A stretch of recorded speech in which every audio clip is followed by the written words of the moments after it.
Hello everyone, it's Chris, and in this video I want to talk about how to avoid value traps because I very recently avoided a value trap. I'm very happy I spotted some early signs of weakness and I did not believe in the turnaround story, so I exited the position and the stock is still continuing to go down and down and down, and the business is now bleeding cash. So I'm very happy I sold, and in this video I will show you the signs you can spot, because maybe you will see the same situation where you potentially have a turnaround story, but it turns out it's a value trap. So it will be pretty interesting for you if you want to invest in cheap stocks and you think this is a turnaround story. What are the things to monitor? And I want to take the example of Stellantis, because we learned very recently that the business continues to collapse and the stock recently fell off a cliff, and we are now in the lowest stock price we had since 2020. We are back to COVID lows. This is how bad the situation is for Stellantis. And I'm very happy I sold. And actually I can show proof of what I say, because back in the days, I published a video in December 2024 saying I'm out of Stellantis because of this and this and this and this. And I invested in Stellantis because it was potentially a value play and I saw signs of weakness. And at the time the stock price was 13. Now the stock price is 6. So quite happy I sold here. You have, or it's not in dollars or in euros. So in dollars it was 13, and now in dollars terms we are at 7. So yes, quite bad, quite a disappointment, and quite a value trap. So in this video I will give you all the signs and what you can do for the next stock, not specifically Stellantis, but any value trap you may encounter. In case this is your first video from this channel, welcome. My name is Christophe Noor. I'm French. I've been investing in the stock market for almost a decade now, and I have achieved a performance of 25% per year. And the goal with this YouTube channel is to help you become a better investor. Thanks to this video also, I will give you some tips so that you don't fall into value traps and you can sidestep these mistakes. Okay, so let me do a quick recap, a background, so you can really understand the situation and how to spot the weaknesses. So I invested in Stellantis back in the days, and this is something I also mentioned in the video, because the company was not investing a lot in electric vehicles. Out of all the car makers, you have some of them that are bullish EVs and others that are more cautious when it comes to electric vehicles. And Stellantis, out of all the car makers, they were generating a massive amount of free cash flow. They did not want to go full force into electric vehicles. They were pretty diversified, and they were allocating all this free cash flow to do dividends and to do buybacks. At the time, if I remember correctly, the dividend yield was 7%. And the buyback yield was 3%, as you can see here, 3 or 4%. So you had a shareholder yield of 6 plus 4, that's 10% shareholder yield. And at the time, the price to free cash flow was maybe 3 or 4. So extremely cheap, so massive dividends, so massive buybacks. We are talking about the perfect value investing course here. The situation was perfect, extremely cheap. They don't want to go into more capex to fund electric vehicles. So life is good, right? The management team is known for efficiency. Carlos Tavares, the CEO at the time, I'm saying at the time because he was fired, at the time was famous for being efficient, cost control, shareholder returns, and it was kind of working. So I invested in Stellantis on the way up, as you can see here in 2023, right? I invested at a stock price of 16, I think. And then the stock went up, and everything went as expected. I received my dividends, nice buybacks, nice margins. Out of all the car industry, the car makers, Stellantis had the second highest free cash flow margins. So the business was in line with what I wanted. I want a free cash flow machine. Stellantis became a free cash flow machine. Life is good, extremely cheap. And the stock went up actually from 16 to 28, 20, 27, 28. So almost a double. Life was good. If you include the dividends, maybe that's a double. And then things started to turn. And then we had some early signs that the North American segment was not going as well as expected. And if you want to know what I thought at the time, I mean, this is public. You can go and watch my video. You type this title, I invested in Stellantis and lost big, minus 50%. This is public. This is the beauty of YouTube. You can check if people have a good track record and if they show their mistakes. Something pretty good you can spot with people publicly if they show their wins, but is also if they show their mistakes. Well, Stellantis was one of my mistakes. So the goal is for you to avoid the same mistake. So the company had early signs that they produced a lot of cars in the US, in North America, at a very expensive price, but nobody wanted to buy these expensive cars because in 2022, the US market had an inventory problem, 2023, 2024, inventory problem, and you had alternatives in the US, which means nobody wanted to buy expensive cars from Stellantis when you could buy normal cars from a normal price from a American company. So Stellantis had a lot of inventory, parking lots, and if nobody wants to buy your stuff, you have too much inventory, and your inventory is burning you cash. There is a price to hold many cars not being sold. So you have this cost. You hired a lot of people, you invested a lot in the US, nobody wants your stuff. You have to pay for your existing cars that nobody wants. That's a problem. And at the same time, the business decided they wanted to go and increase the capex for electric vehicles. Well, I bought because they did not increase the capex, and I bought because of the buybacks and dividends. And now the company is focused less on buybacks, but more on capex and electric vehicles. Seems like the story is shifting here. If I had spotted these early signs, maybe I could have sold Stellantis. I was looking at this and said, as long as the free cash flows are okay, I can hold this. This is temporary, and the management is known for being cost efficient. If they continue to be so focused on efficiency and cost measures, Carlos Tavares has a great track record. So that will be fine. It's just a temporary problem. Things will be fine. And then the problems kept accumulating. You don't have a lot of demand for your cars. And then the inventory problem keeps increasing. You have a Ford, you have many companies in America that are now competing with you on the same level for electric vehicles. It turns out nobody wants your electric vehicles, so it's not promising at all. At the same time, Chinese guys come and eat your lunch. When it comes to electric vehicles, they are the best. Chinese cars are the best.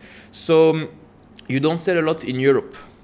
In Europe, I mean, after 2022, recession, I'm not sure, the consumers are not in good shape in Europe. You have lower demand. In the US, you have too much competitors, lower demand. Nobody wants your cars, and you are investing in full force capex for electric vehicles. That's a problem, right? And then there was a shock.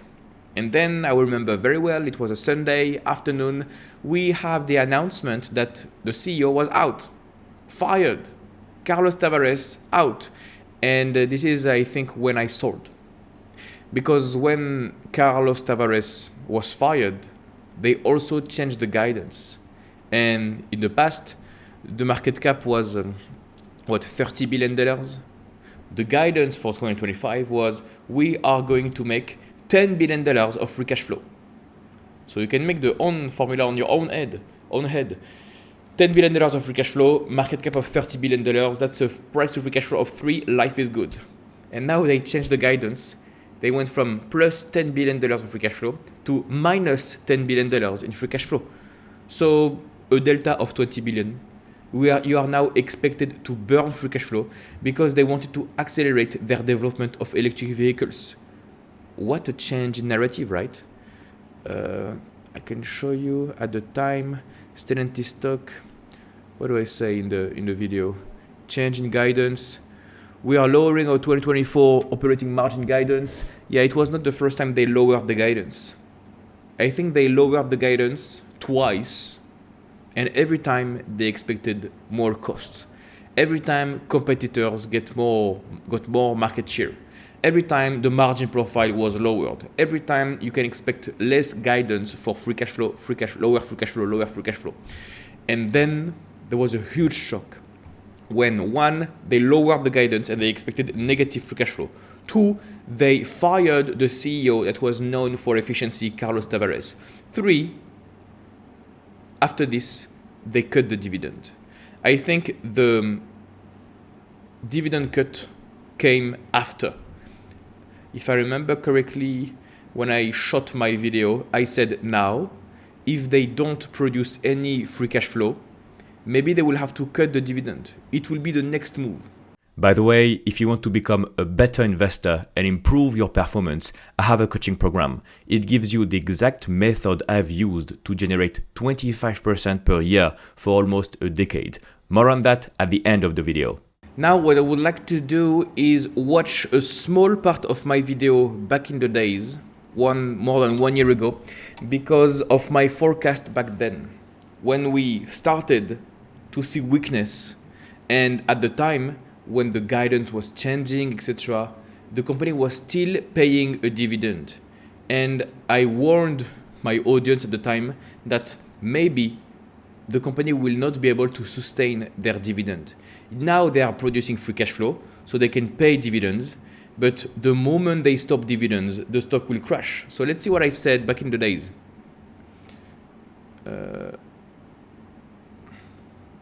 In the car industry is very, very difficult to operate in. So good job, but not enough for this big industry. And since then, since the drop, the stock rebounded a little bit. They have an interim CEO with the Exor family, Daniele family, and yeah, basically the TLDR is I invested for the capital allocation position, for the cash, for the industry, margin leading, free cash flow leading, and everything changed. The industry is no longer the same. You have a lot of issues. Management is leaving, the CEO is leaving, the guidance is changing, all the investment thesis changed. And for these reasons, I'm out. The only thing remaining here, as we are speaking today, as of December, is we have a high dividend yield, like 12%, and a buyback program. Okay, how long can they give and pay dividends? The moment they cut the dividends because of cost-saving measures, my guess is the stock will crash like a rock, will drop like a rock. Now let me show you. And guess what happened here? They announced a bad guidance, and they announced they would cut the dividends, and the stock fell 22%. Well, good guess. You can check what were the investor presentations back in the days, and you can check what the CEO of this new company announced. What is the new slide deck? Because the company reported earnings, and this is what they have to say. They have a decisive reset for profitable growth. Basically, the company said, we screwed up, let's start again from scratch. Necessary changes identified, implementation in progress, initial signs of recovery. Yeah, they said the same thing last year, by the way. So they want to change everything. New leadership, new products, expected return to growth. They want to change the whole industry. They have a $22 billion write-off of their electric vehicle segment. So the electric EV segment was not as good as expected. So they are, accounting-wise, having losses, massive losses. Okay, 50 billion euros realigning product plans, 2 billion euros resized EV supply chain, 5 billion euros over operational charges. Everything is bad. The company has taken the vast majority of decisions required to correct the decision. They are clearly saying the world, we screwed up massively for so many years, let's start again fresh. They talk about very bad guidance, and guess what? Now the company is expected to survive when it comes to free cash flow. Expect positive industrial free cash flow in 2027. Very bad. And guess what? They suspended their dividend. What was the ultimate sign of a value play vanished. In recognition of the 2025 net loss, the company will not pay a dividend in 2026. They want to... what is that? Max, do they take debt now? They are taking debt. This is just horrible. Actually, this is absolutely horrible. And you have a new CEO, a new team, a new approach, a new vision, which means you are moving in the dark, completely blind. If you want to be a shareholder of Stellantis now, because the price is too low, the price is narrow, is too cheap, everything is pessimistic, what can you trust? Nobody is here. The business is changing a lot. The value investment case vanished. No dividends, no buybacks, no strong balance sheet. There is a lot of debt. The margins are bad. The free cash flow is negative right now. The company is burning cash with net loss. The CEO focused for efficiency is no longer there. The brand is losing strength. They are losing ground against everybody else. Chinese car makers are eating the world for EVs. The whole investment thesis collapsed. And I'm very glad I dodged this bullet, because back in the days, in December 2024, I sold Stellantis and I bought other quality companies that went up. I outperformed the market in 2025. Maybe I would not have outperformed the market if I still held this one. So what are the signs?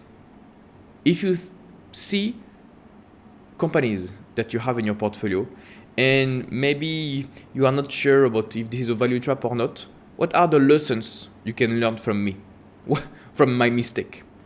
One, if the capital allocation decisions are changing, this is a massive red flag. If the company is known to do dividends and buybacks, free cash flow is strong and positive, if suddenly they announce a big change in free cash flow, that's a huge red flag. Also, if the company is known for being positive with inventory management that is fine, and suddenly they have problems that are still there for so many quarters, like the inventory for the example of Stellantis, like problems that should be resolved in 2 quarters, but they are not resolved in 2 quarters. What is happening? Suddenly, temporary problems are not temporary. They become permanent. Something is changing. Maybe the business model is not as strong as expected. Third element, what about competitors? This is why I have a concentrated portfolio, and I recommend for all my clients to have a concentrated portfolio. Because if you have a concentrated portfolio, let's say 10 stocks, you can monitor what is happening for all the competitors and see if one is weakening, one is getting stronger compared to you, etc., etc. If you have 10 stocks, you can monitor maybe, 3 competitors per company you own. So you have to monitor 30 companies, okay? Now, if you have a portfolio that is very diversified with 100 companies, it's impossible to monitor 300 companies. This is why concentration helps you as an investor, because you have to monitor the stocks you have, but also all the competitors. I took the example of monitoring 3 guys, but actually for my companies, I'm monitoring all of them. Sometimes you have to monitor what 6, 7, 8 other companies are doing. If the industry is in good shape, if all the margins are good, what are the growth rates, what are the catalysts, who is having which catalyst, this one, who will benefit because of this one. Here's why I preach on this YouTube channel the art of investing in a concentrated way, because your attention is limited, your time is limited, you cannot know everything. Stay inside your circle of competence, stay invested in concentrated assets, concentrated portfolio. This is the key to outperform the market.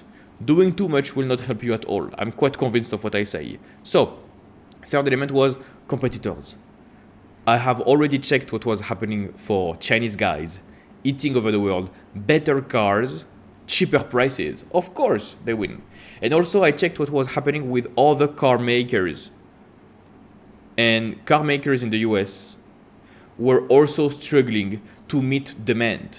And now we know in 2026 that all the Stellantis of the world, of the Fords of the world, all the car makers in the US are slowing down their EV investments because they know they lost against China. China was the best when it comes to electric vehicles, and they are now the best, and they will become the best. They will still be the best in a few years because everybody is giving up right now. Stellantis has given up 2 days ago. Ford has given up a few weeks ago. Everybody is giving up in the US when it comes to EVs. It's not economically viable to have electric cars. Ferrari has given up a few weeks ago. So everybody is giving up. China has won. So capital allocation, change in management, inventory problem, temporary problems that are no longer temporary. Competitors. Fourth element is the management team. I mean, Carlos Tavares was fired on a Sunday in France. For a French company, it means a lot. That assumes a lot of problems internally. And in terms of market share, the fifth thing you can monitor, market share, Stellantis was bad, losing ground when it comes to the market share. So I could have sold Stellantis at a better price when I saw some problems internally. But I'm still glad I sold on the way down. And I did not hold just because it's a value play, etc., etc., etc. Sometimes you are faced with the difficult situation of selling a position at a loss. Sometimes is the best solution. One, because I could have lost a lot more capital if I had held. Okay, I sold at 12 just here. I sold at 12 and now it's at 6. So I could have lost a lot of money. And two, I sold and I bought other things that went up. So that's an opportunity cost. To not sell a losing position and a value trap is a huge opportunity cost. What if I sell Stellantis and I buy something that doubles in value? That's it. My mistake is gone. I made a fortune out of this sale of Stellantis. So it's a real cost in absolute terms to just hold a losing position when you know it's a value trap. And two, it's an opportunity cost. So it's very important when you hold value investing plays like this to know the moment they go from a value play to a value trap. You have to spot early signs, okay?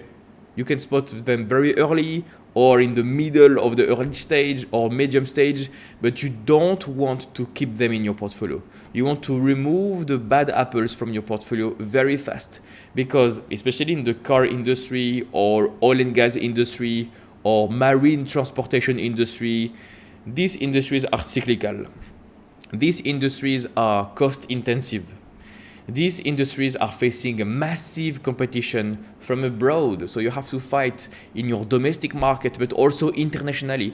And everyone will kill everybody else. Everyone is in the arena and competing for the same amount of eyeballs, same amount of market share. It's very difficult. And if you have a visionary CEO that is no longer there, getting fired, the guidance is weak, the capital allocation decisions are changing, that's massive red flags.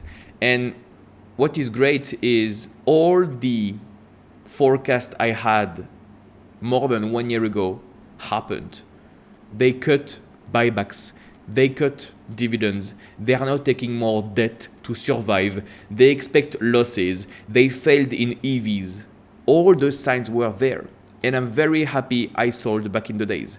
So you now have a few tips to avoid value traps. If you have value plays in your portfolio, you can do this small exercise, small homework to maybe sell all the value traps you have. If you like this content and you want to go deeper, I have a coaching program. In this program, you will learn the strategy I use to outperform the market. You will learn how to find winning opportunities. You will learn how to properly value stocks, when to buy, when to sell, so that you can build a strong portfolio with great companies. Additionally, inside the program, you will have access to an exclusive community of like-minded investors, and you will also have access to my personalized guidance to reach your investing goals. Click the first link in the description to get more information. You will get a short video that explains how everything works, completely for free. No need for your email address, just click the first link in the description and I'll see you on the other side.